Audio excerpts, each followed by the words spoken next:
नमस्कार दोस्तों। यह कोई साधारण दृश्य नहीं है। यह गहरा समंदर जिसमें रंग बिरंगी मछलियाँ अपने ही ताल में तैरती जा रही है, केवल प्रकृति का खेल नहीं है। यह है ईश्वर की योग माया शक्ति, जो सब कुछ छुपा कर भी सब कुछ दिखा देती है। सृष्टि, ब्रह्मा और प्रकृति। जब ईश्वर ने इस जगत को रचने का विचार किया, तब उन्होंने सबसे पहले प्रकृति की रचना की। प्रकृति जो स्वयं योग माया ही है, हर जीव में, हर धारा में समाई हुई है।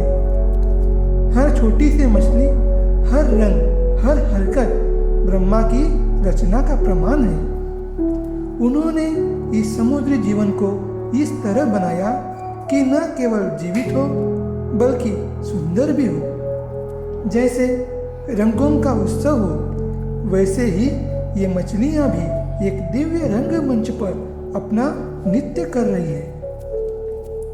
पालन, विष्णु और संतुलन।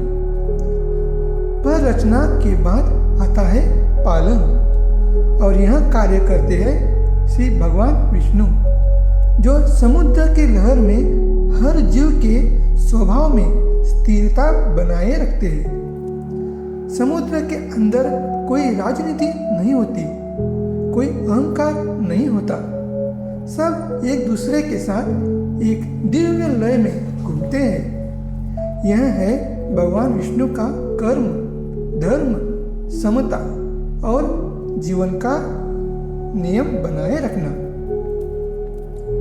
अब जानते हैं परिवर्तन, शिव और पुनर्जन्म। पर जीवन केवल पालन से नहीं चलता, कभी कभी संघर्ष भी जरूरी होता है, और यह कार्य करते हैं भगवान शिव।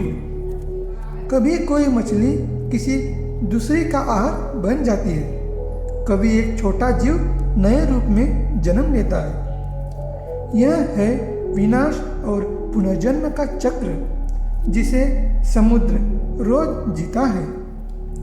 यह शिव का तांडव है, संघर्ष और शांति के बीच का तालमेल। अब जानते हैं योग माया शक्ति, अदृश्य उपस्थिति। योग माया एक ऐसी शक्ति जो सब कुछ बनाती है, चलाती है और हर लेती है, और फिर भी कभी दिखाई नहीं देती। वहीं योग माया शक्ति हर मछली में छुपी है। वहीं योग माया उन्हें दिशा देती है, बिना किसी दिशा सूचक यंत्र के।